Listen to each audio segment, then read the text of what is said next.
Assalamualaikum warahmatullahi wabarakatuh. Perkenalkan, di sini nama saya Azinadin Fatah.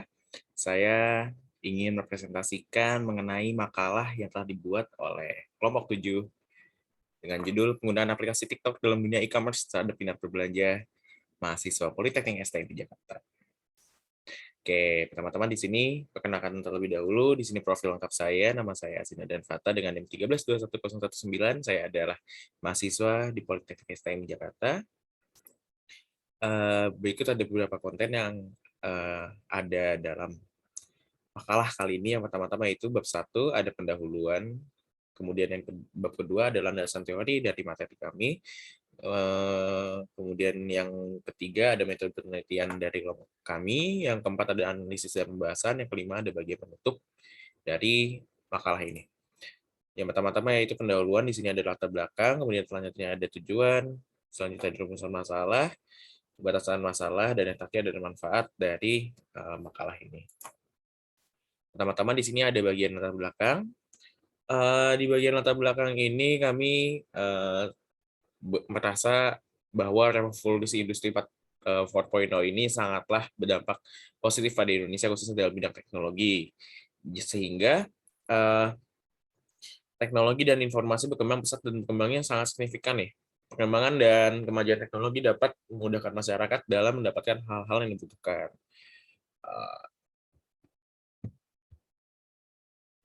Kemudian di sini ada berkaitan dengan internet karena masyarakat dapat menerima dan berbagi informasi hanya dengan menggunakan smartphone yang terhubung ke internet gitu.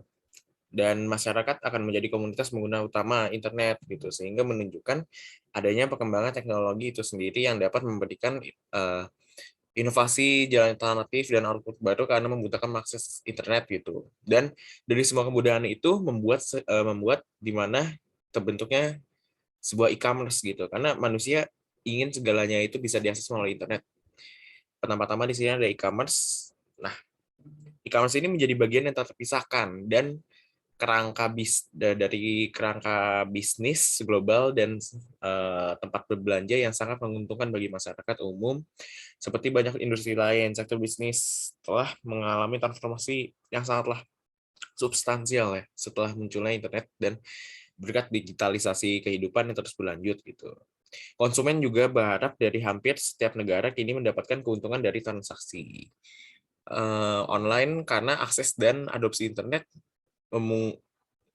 meningkat sangat pesat di seluruh dunia. Jumlah pembeli digital yang ingin berbelanja dan terus meningkat setiap tahun gitu. Nah, di sini ada platform e-commerce ini yang datang yang berjalan dalam hal jual beli atau dengan sebutan lain online bisnis gitu bahasa mudahnya. Tapi sebutan resmi biasanya diucapkan sebagai e-commerce platform.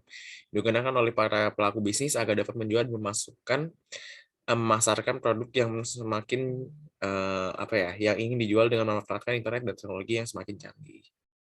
Nah, di sini ada platform digital juga, jadi seperti platform lain, seperti platform sosial media. Platform sosial media pun digunakan sebagai media kreatif nih dari para penjual yang tadi ada di e-commerce dalam meyakinkan pengguna sosial media agar tertarik belanja sehingga memasuki toko online pada pelaku bisnis e-commerce tersebut nih. Nah, pada platform e-commerce tersebut biasanya banyak dari pelaku bisnis yang menggunakan TikTok ya. Kemudian aplikasi TikTok ini atau media sosial TikTok ini memiliki banyak sekali pengguna di seluruh dunia, terutama kaum remaja dan mahasiswa gitu yang masih suka belanja dan duitnya mungkin masih eh, apa ya masih belum sayang duit karena belum duitnya sendiri gitu.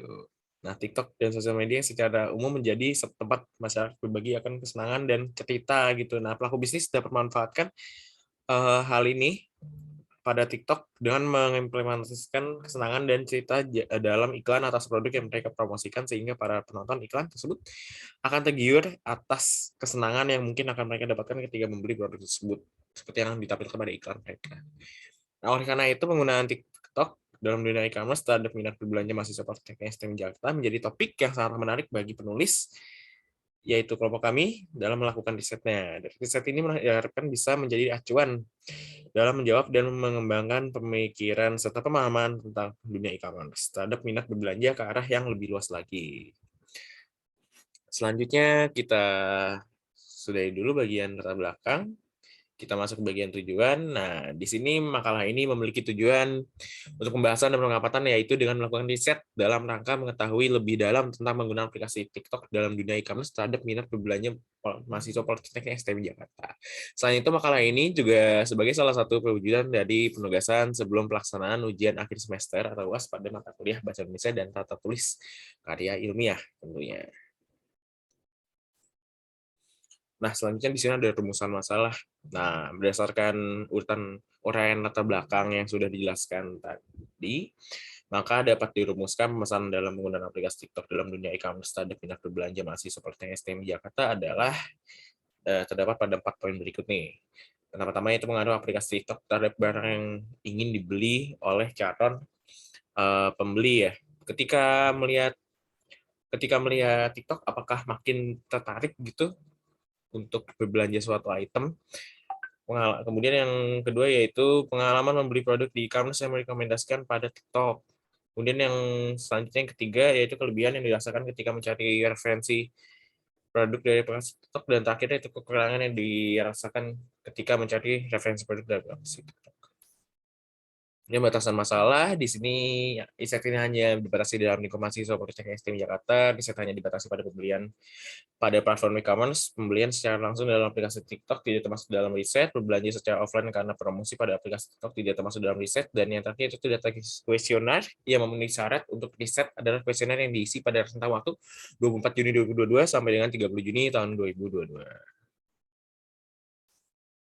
Nah, selanjutnya di sini ada manfaat yaitu bagian terakhir dari bab 1. Manfaat yang didapatkan yang dapat apa ya? Yang didapatkan oleh penulis dalam mengerjakan makalah ini meliputi yang pertama yaitu meningkatkan pemahaman tentang pengaruh sosial media TikTok dan hubungan dengan minat berbelanja, membekali pengetahuan penulis tentang penerapan sosial media TikTok untuk meningkatkan minat berbelanja, dan yang terakhir itu menambah pengalaman dan pembahasan pada praktik implementasi sosial media TikTok terhadap minat berbelanja. Selanjutnya di sini ada bab kedua yaitu landasan teori. Pertama-tama di sini pengertian sosial media itu sendiri, pengertian e-commerce dan jenis-jenis e-commerce. Pertama, apa sih sosial media itu artinya yang bisa didefinisikan oleh kelompok kami? Dari sosial media itu sendiri adalah bahwa sosial media itu adalah platform digital yang memfasilitasi penggunanya untuk saling berkomunikasi atau membagikan konten berupa tulisan, foto, video, dan merupakan platform digital yang menyediakan fasilitas untuk melakukan aktivitas sosial bagi setiap penggunanya. Tapi di sini ada pakar yang berkata bahwa sosial media itu sendiri adalah medium di internet yang memungkinkan pengguna mempresentasikan dirinya maupun berinteraksi, bekerja sama, berbagi, berkomunikasi dengan pengguna lain, membentuk ikatan sosial secara virtual. Nah, pada makalah penerapan kali ini, kelompok kami meneliti salah satu platform sosial media itu, yaitu TikTok. TikTok ini pada dasarnya adalah sebuah aplikasi jejaring sosial dan platform video musik ya, di mana pengguna bisa membuat, mengedit, dan berbagi klip video pendek lengkap dengan filter dan disertai musik sebagai pendukungnya pada konten-kontennya tersebut. Nah, selanjutnya ada pengertian dari e-commerce. E-commerce merupakan suatu istilah yang sering digunakan atau didengar saat ini yang berhubungan dengan internet, di mana tidak seorang pun yang mengetahui jelas pengertian dari e-commerce tersebut. Nah, di sini ada ahli yang dapat menjelaskan, yaitu pertama itu menurut McLeod Pearson tahun 2008, dia mengatakan bahwa dari e-commerce itu sendiri artinya adalah perdagangan elektronik atau yang disebut e-commerce adalah penggunaan jejaringan komunikasi dan komputer untuk melaksanakan proses bisnis. Pandangan populer dari e-commerce adalah penggunaan internet dan komputer dengan browser web untuk membeli dan menjual produk. Kemudian di sini ada menurut Sherry Gassman, e-commerce atau kependekan dari electronic commerce atau perdagangan secara elektronik merupakan transaksi bisnis yang terjadi dalam jaringan elektronik seperti internet. Siapapun yang dapat mengakses komputer, memiliki sambungan ke internet, dan memiliki acara untuk membayar barang-barang atau jasa yang mereka beli dapat partisipasi dalam platform e-commerce ini. Selanjutnya di sini ada jenis-jenis e-commerce ya teman-teman. Pertama-tama ada business to business atau B2B. Nah, penjelasan dari B2B ini yaitu trading partners yang sudah saling mengetahui dan di antara mereka sudah terjalin hubungan berlangsung cukup lama nih biasanya. Informasi yang dimiliki hanya ditukar dengan partner tersebut. Jadi kayak bisnis ke dalam bisnis orang lain gitu ya. Misalkan kita punya bisnis, kemudian berdagangnya kepada orang lain yang juga mempunyai bisnis. Seperti kayak mungkin menyediakan bahan suatu bisnis lain gitu ya, seperti itu. Kemudian biasanya di sini tuh pertukaran data dilakukan secara berulang-ulang karena banyak apa ya? Karena sudah berlangganan biasanya seperti itu. Kemudian selanjutnya ada bisnis to customer. Ini yang paling umum sih. Biasanya kita menjadi customer sebagai pengguna akhir gitu, tidak ingin dijual kembali dan membeli eh, barang dari suatu pedagang gitu. Jadi itu bisnis to customer. Kemudian selanjutnya di consumer to consumer biasanya itu adalah yang menjual barang-barang bekas tuh. Nah, itu adalah consumer to consumer karena sebelumnya adalah pemakai yang sudah mengambil beberapa persen nilai dari barang yang telah dipakai gitu ya. Nah, kemudian dijual kembali. Kemudian ada consumer to business. Nah, ini agak jarang terjadi ya. Biasanya tuh di sini adalah pengepul sih jatuhnya. Jadi misalkan ada orang yang menjual mobilnya, kemudian dijual ke pengepul mobil atau penjual mobil gitu ya. Nah, kemudian restorasi kembali dan nantinya akan dijual. Itu ada consumer to business biasanya, seperti itu contohnya. Kemudian selanjutnya ke bab 3 ada metode penelitian, waktu dan lokasi penelitian. Ya, di sini ada waktu dan lokasi penelitian, jenis penelitian, dan teknik pengumpulan data. Nah, pertama-tama ada waktu dan lokasi penelitian. Penulisan penelitian penggunaan aplikasi itu dalam dunia e-commerce terhadap minat belanja mahasiswa Politeknik STMI Jakarta pada hari Jumat 24 Juni 2022 sama dengan 30 Juni 2022 melalui kuesioner nih atau Google Form. Nah, penulis memilih menggunakan kuesioner karena cepat dan efektif dalam mengumpulkan data serta data yang dikumpulkan bersifat valid. Jenis penelitian yang kelompok kami pilih yaitu penelitian kuantitatif. Adapun penelitian kuantitatif adalah upaya seseorang peneliti menemukan pengetahuan dengan memberi data berupa angka. Angka yang diperoleh digunakan melakukan analisis keterangan. Sederhananya penelitian kuantitatif adalah penelitian ilmiah yang disusun secara sistematis ya. Ada bagian-bagian untuk menemukan kausalitas keterkaitan. Peneliti menggunakan kuesioner sebagai teknik pengumpulan data. Adapun kuesioner adalah metode pengumpulan data yang dilakukan dengan cara memberi serangkaian pertanyaan-pertanyaan ditujukan kepada responden untuk dijawab.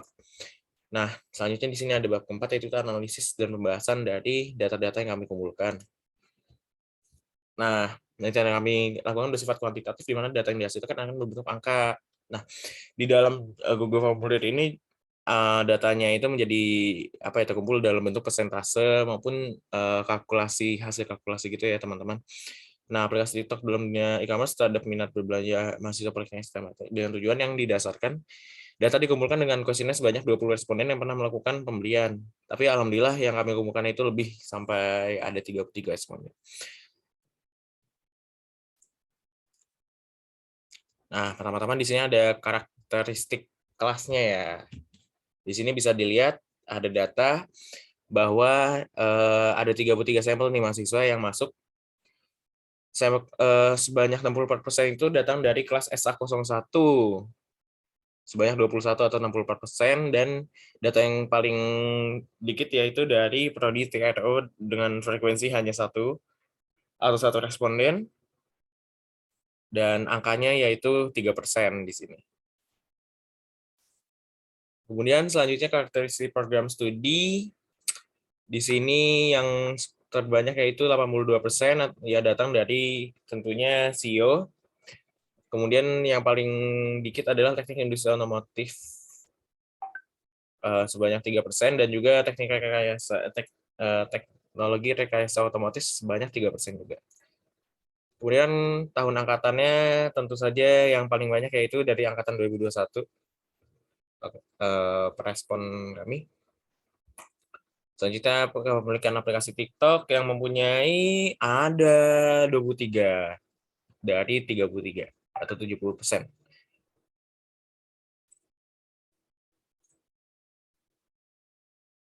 Yang mempunyai aplikasi e-commerce lebih banyak lagi ya. Di sini ada 31. Tentu orang juga sudah banyak yang move on dari, apalagi sehabis COVID ini, banyak orang yang berbelanjanya itu secara digital, menghindari kontak langsung. Selanjutnya di sini untuk penggunaan aplikasi sendiri, kebanyakan sebanyak 63,6% adalah pengguna dari aplikasi Shopee. Lebih referensi kepada aplikasi Shopee, dan yang paling kecil ada yang menggunakan aplikasi eBay nih sebagai referensinya sebanyak 3%. Kemudian selanjutnya ada karakteristik responden, di mana platform sosial media yang paling banyak digunakan oleh responden untuk mencari referensi produk. Kami di sini meneliti aplikasi TikTok, tetapi ternyata lebih banyak pengguna dari Instagram itu sendiri sebanyak 33,3 responden ya, atau 11 orang, 11 pengisi data. Kemudian yang paling terkecil yaitu Twitter dan YouTube nih, ada di angka ada Twitter ya sebanyak 3%, di mana Twitter ini juga memang biasanya bukan digunakan sebagai platform iklan sih, karena fitur-fiturnya tidak terlalu cocok untuk mempromosikan suatu barang. Kemudian selanjutnya ada intensitas belanja melalui e-commerce. Nah, di sini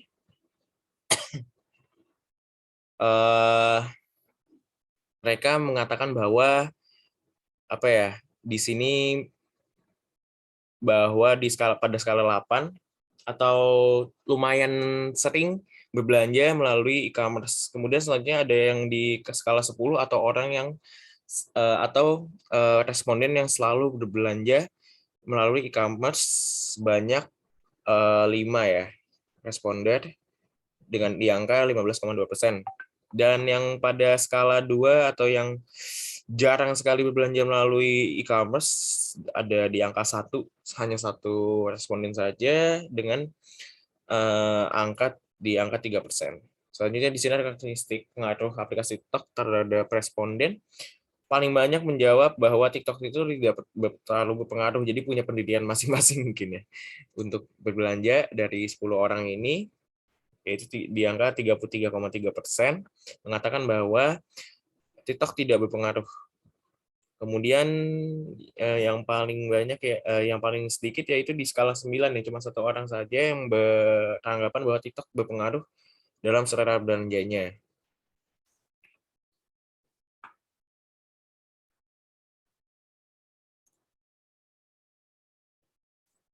Nah, selanjutnya ada karakteristik rekomendasi produk dari TikTok.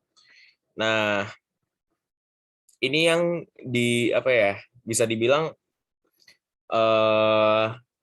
barang-barang yang rekomendasi dari TikTok itu apakah sesuai dengan barang-barang yang memang disukai oleh pengguna dari aplikasi TikTok tersebut. Nah, di sini ada 8 orang yang menjawab bahwa rekomendasi yang diberikan oleh TikTok itu lumayan cocok dan sesuai gitu. Ada 8 responden di angka 20% ya. Kemudian yang paling sedikit yaitu di skala 3 atau tidak terlalu tidak terlalu sesuai gitu rekomendasi produk dari TikTok-nya dengan keinginan mereka, yaitu dijawab 1 responder di persentase 3%. Kemudian selanjutnya ada pembahasan dari bab 4 ini ya, di mana hasil analisis penelitian ini menunjukkan bahwa aplikasi TikTok tidak terlalu berpengaruh, karena tadi terdapat kebanyakan di angka 1 ya, untuk yang mengatakan bahwa tidak skalanya hanya di angka 1 gitu. Ketika kami melakukan survei, apakah aplikasi TikTok ini berpengaruh terhadap barang yang diminati untuk berbelanja, seperti itu. Kemudian bagi sebagian responden aplikasi TikTok cukup berpengaruh terhadap minat mereka dalam membeli sebuah produk. Salah satu yang membuat aplikasi TikTok memiliki pengaruh adalah karena faktor kepercayaan dan review produk yang dapat dilihat pada aplikasi TikTok. Nah, iklan pada aplikasi TikTok cukup berbeda dengan iklan yang ada pada media konvensional lainnya. Biasanya itu perbedaannya terdapat pada cara penyampaian tergantung masing-masing konten kreator TikTok-nya ya. Sedangkan iklan pada media konvensional cenderung lebih kaku dan terbatas gitu. Biasanya cuma terpaku pada fokus dari produk tersebut, tapi tidak ada review dari penggunaannya gitu. Hal inilah yang membuat masyarakat tidak mudah percaya pada iklan media konvensional dan lebih percaya review yang ada di aplikasi TikTok. Saat kepercayaan semakin tinggi, tentu akan dapat dijadikan ukuran untuk menumbuhkan minat beli konsumen. Dalam hal penelitian ini adalah kalangan mahasiswa Politeknik Jakarta. Kemudian terakhir, Sudah masuk ke sesi terakhir, ada bab 5 penutup. Di sini ada kesimpulan dasar. Kesimpulannya yaitu aplikasi TikTok tidak terlalu berpengaruh ya terhadap minat berbelanja mahasiswa Politeknik STM Jakarta. Hal ini buktikan dengan kalkulasi pengisian skala 1-4 atau kategori yang tidak berpengaruh yang mendapatkan suara responis sebanyak 51,5%. Dan sisanya sebanyak 48,5% menyatakan bahwa aplikasi TikTok cukup berpengaruh terhadap minat berbelanja mereka pada e-commerce. Di sini, aplikasi TikTok menunjukkan bahwa mahasiswa Politeknik STM Jakarta memiliki pengalaman yang cukup baik saat melakukan pembelian barang sesuai dengan rekomendasi dari aplikasi TikTok. Hal ini dibuktikan dengan kalkulasi pengisian skala 5-10 atau kategori cukup baik sampai sangat baik yang mendapatkan suara responden sebanyak 75% dan sisa responden mengisi skala 1-4 atau kategori tidak baik sampai tidak sangat baik dengan suara responden sebanyak 25%. Oke, saran di sini sebaiknya untuk penelitian selanjutnya adalah menambah variabel dan sampel respondennya. Semoga bisa improvisasi dari makalah yang kali ini. Kemudian poin kedua itu sebaiknya menggunakan aplikasi TikTok dimaksimalkan dalam melakukan strategi pemasaran yang dilakukan mitra-mitra e-commerce untuk memperkenalkan produk dalam rangka meningkatkan minat berbelanja mahasiswa. Nah, sepertinya dari penutup ini menjadi akhir dari presentasi mengenai makalah penggunaan aplikasi TikTok ini terhadap minat berbelanja mahasiswa STMI Jakarta. Kurang lebihnya bila saya ada kesalahan mohon maaf. Wassalamualaikum warahmatullahi wabarakatuh.